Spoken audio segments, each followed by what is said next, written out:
अस्सलाम वालेकुम भाईजान। मैंने वैसे पहले कभी आपको कहा नहीं, आप मेरे कहने पे ये वीडियो आखिर तक लाजमी देख लीजिएगा, फिर आपको समझ आएगी। क्योंकि इस वीडियो के दो डिफरेंट पार्ट हैं। सबसे पहले तो आप ये सामने गाका का नोटिफिकेशन देखिए। गाका का नोटिफिकेशन आप इनकी website general authority civil aviation Saudi Arabia की वेबसाइट से भी देख सकते हैं। गाका एक अथॉरिटी है जो सऊदी अरबिया के तमाम तर एयरपोर्ट्स को कंट्रोल करती हैं। एयरलाइंस, एयरपोर्ट, इनका अमला, लगेज किस तरह लेकर आना है, फ्लाई किस तरह करना है, कौन कौन सी डॉक्यूमेंटेशन होनी चाहिए, किस किस एयरपोर्ट पे किस किस वीज़े वाले, मतलब कि तमाम तर क्राइटेरिया, तमाम तर रूल्स एंड रेगुलेशन जब भी स्पेशली उम्रा पॉलिसी नहीं आती है तब गाका ही ये नोटिफिकेशन जारी करता है। आप इनकी ऑफिशियल वेबसाइट पे जाके नोटिफिकेशन देख भी सकते हैं। ये पोलियो के नोटिफिकेशन भी गाका ने ही जारी किए थे, कभी 28 दिन पुराना, कभी फ्रेश चलेगा। इसी तरह आपको पता है मेनिनजाइटिस जो नोटिफिकेशन था गर्दन और बुखार वाला, अभी तो खत्म हो गया, वो भी गाका की तरफ से ही आता था। तो आपको बताता चलूं कि इस नोटिफिकेशन के मुताबिक वाजिया लिखा हुआ है कि उम्रा वीजा के ऊपर जो भी बंदा आएगा पूरे सऊदी अरबिया में किसी भी एयरपोर्ट में वो जा सकता है। Yanbu, Dammam, Riyadh, Jeddah, Taif, Medina, किसी भी हायल, किसी भी एयरपोर्ट पे। इसके बावजूद भी क्या वजह है कि जो इकामा बेस पे लोग आ रहे हैं, मतलब कि इकामा होल्डर जो है उनको क्यों मदीना पाक में या जद्दा एयरपोर्ट पे नहीं जाने दिया जा रहा, या उसके लिए स्पेशल इन्हें कुछ ना कुछ डॉक्यूमेंटेशन और इकामा होल्डर का खुद होना जरूरी है। इसकी वजह आपको सिंपली मैं बताता चलूं तो जद्दा एयरपोर्ट और मदीना एयरपोर्ट पे हाई अलर्ट है। मतलब कि यहाँ पे नुसुक के नुमाइंदे, मिनिस्ट्री के जो नुमाइंदे हैं, ये सुपरविजन ज्यादा कर रहे हैं। क्योंकि उम्रा वीजा पर बड़ी तादाद जो है, इवन के किसी और भी शहर में आप जाएंगे तो अल्टीमेटली आपने उम्रा करने तो मक्का पाक में आना ही आना है, मदीना पाक में भी हाजिरी देनी ही देनी है।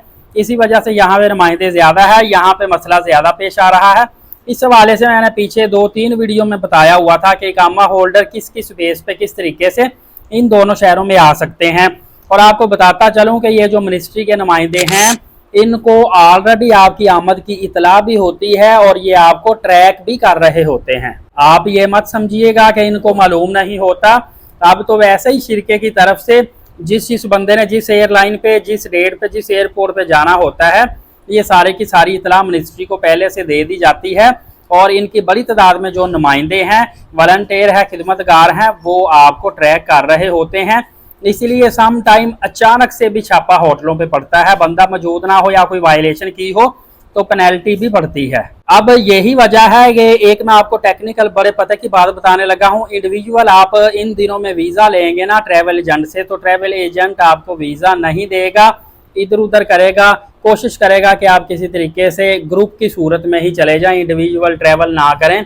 इसकी वजह क्या है? इसकी वजह एक तो ये कॉमन वजह है ना कि आपको ट्रांसपोर्ट और होटल बुक करवानी पड़ेगी।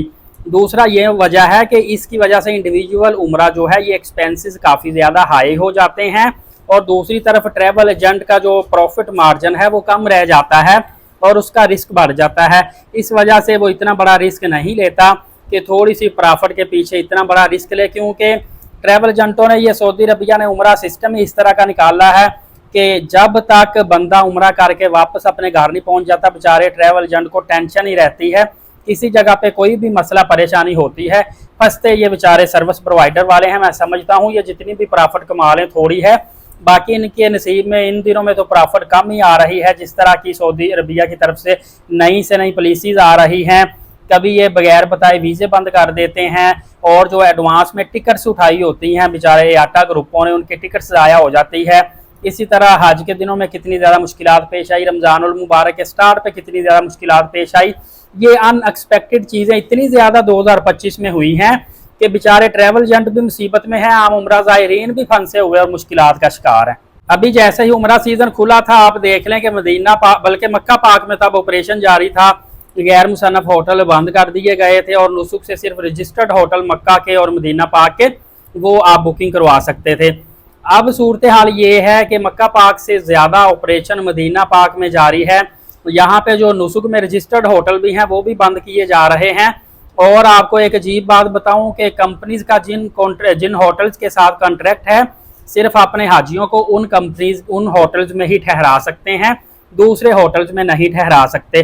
पहले ये होता था कि ये एक कंपनी के जो लोग थे, इनके फर्ज करें उम्रा ज़ायरीन गए हैं 4000, इनके पास जो रजिस्टर्ड होटल थे उन पे गुंजाइश थी 1000 बंदे की, बाकी 3000 बंदे को दूसरे होटल्स में ठहरा देते थे, दूसरी कंपनीज के साथ मिलकर इश्तराक करके काम ये कर लेते थे। अब इतनी ज्यादा सख्ती कर दी गई है, चेक एंड बैलेंस रखा गया है कि अब अगर आपके पास कंपनीज के पास रजिस्टर्ड होटल हैं उनमें बंदे ठहराएंगे, उनसे ज्यादा जो बंदे एक्स्ट्रा हैं अगर कॉन्ट्रैक्ट नहीं है तो बंदे नहीं ठहरा सकते। इस वजह से आपने अक्सर देखा होगा कि एक बंदा फर्ज करें कि 12 दिन या 15 दिन मदीना पाक में स्टे करना चाहता है, आप पीछे देखिए कि उस कंपनी के पास जो है ना होटल में ज़ायरीन की जो गुंजाइश है वो 1500 है, पीछे 2500 बंदा तैयार बैठा है मदीना पाक आने के लिए। तो फिर जिन्होंने 12-15 दिन स्टे करना उनका स्टे कम कर देते हैं, भाई आप 5 दिन से ज्यादा मदीना पाक नहीं रह सकते, आप 8 दिन से ज्यादा नहीं रह सकते, थोड़े थोड़े दिन मदीना पाक में देके इनको रिवर्स कर रहे हैं, मतलब शफलिंग की जा रही है ताकि यहाँ पे जो जितने होटलों के कॉन्ट्रैक्ट है उस हिसाब से ज़ायरीन को इधर लेकर आया जाए। इसकी वजह यह है कि कंपनीज ने जो कॉन्ट्रैक्ट किए हुए थे ना होटलों में, मरकजिया में चंद एक होटल होते थे, दूर चंद एक होटल होते थे, बाकी वो अल्टरनेट किसी दूसरी कंपनी के होटल में ठहरा देते थे। लेकिन अब सख्ती ये है कि अगर आपका कॉन्ट्रैक्ट है होटल में तो ज़ायरीन को ठहरा सकते हैं, कॉन्ट्रैक्ट नहीं है तो आपका ज़ायरीन मदीना पाक में नहीं आ सकता, होटल में ठहर नहीं सकता। अदरवाइज कंपनी को, शिरकों को इतना ज़्यादा जुर्माना हज़ारों रियाल डाल रहे हैं, पाबंदियां लगा रहे हैं। और सुनने में आया है पहले इन्होंने जब मक्का पाक में ये इशू था होटलों का, 4 कंपनीज को ब्लैक लिस्ट किया गया था, अभी 9 कंपनीज को ब्लैक लिस्ट किया गया है। इन कंपनीज ने वायलेशन की थी, इनके कॉन्ट्रैक्ट होटल नहीं थे, दूसरे होटलों में ज़ायरीन ठहराए, कुछ का ट्रांसपोर्ट का इशू था, कुछ का कागजों का इशू था, कोई ना कोई मसले मसाइल की वजह से काफ़ी ज़्यादा सख्ती इन दिनों में देखने को मिल रही है, जिसकी वजह से एक तो ट्रैवल एजेंटों का भी प्रॉफिट मार्जिन में कमी आ रही है, मुश्किलात ज़्यादा पैदा हो रही हैं। और इसी वजह से जो उम्रा ज़ायरीन है ये जब परेशान होते हैं तो हालांकि ये मसला ट्रैवल एजेंटों का नहीं है, ये पॉलिसी इस तरह की है, लेकिन फिर भी अब जो उम्रा ज़ायरीन है ये ट्रैवल एजेंटों के साथ हाथापाई करते हैं, लड़ते झगड़ते हैं, उनकी सर्विसेज जितनी मर्जी वो अच्छी दें सेटिस्फाई नहीं हो रहे। और एक बड़ी तादाद जो उम्रा ज़ायरीन की है, इस सिचुएशन को देखते हुए मुझे अथेंटिक ज़राए से खबर मसूल हुई है, बड़े एयाटा दफातर ने कहा है कि बड़ी उम्रा ज़ायरीन की जो तादाद है ना, जो बड़ी तादाद में उम्रा वीज़ा लगवा के बाहर जाना चाहते थे सऊदीया उम्रा करने, उन्होंने खुद को रोक लिया है। 15-20 दिन महीना इस सिचुएशन को देखेंगे, जैसे ही सिचुएशन कंट्रोल होगी उसके बाद वो वीज़ाज अप्लाई करेंगे। या कुछ ऐसे भी लोग हैं जिन्होंने वीज़े ले लिए हैं, फ्लाई ज़रा लेट करेंगे, क्योंकि ये सूरत हाल जब तक कंट्रोल नहीं होती तब तक मसले मसाइल आते रहेंगे। और आजकल एयरलाइंस के टिकट काफ़ी ज़्यादा एक्सपेंसिव है, छोटी सी गलती की वजह से कहीं भी अगर आप डिपोर्ट हो गए हैं या कोई आपको मसला पेश आ गया, सीधा सीधा आपका 1.5 लाख रुपए के करीब का लॉस हो जाता है। मेरी दुआ है अल्लाह ताला मेरे व्यूवर्स, मेरे सब्सक्राइबर जिनको मैं आगाही देता हूं और वो सीखते हैं और फ़ायदा हासिल करते हैं, उनको बाद और मुझे सपोर्ट करते हैं, सब्सक्राइब चैनल को करते हैं, व्यूज़ करते हैं, उनको बार बार बाद उम्रा की अल्लाह पाक सादत नसीब फरमाए। एलीट साकिब यूट्यूब चैनल को सब्सक्राइब करके बेल नोटिफिकेशन को ऑल रखिएगा ताकि तमाम तरह अपडेट्स आपको बर वक्त मिलती रहे। नमाज कायम करें, नबी पाक सल्लल्लाहु अलैहि वसल्लम पे रोज़ाना कसरत से दुरूद पाक भेजा करें और कुरान करीम की तिलावत किया करें। इंशाअल्लाह अज़ीज़ अगली वीडियो में मिलेंगे। अपना बहुत सारा ख्याल रखिएगा। बहुत शुक्रिया, जज़ाकल्लाह।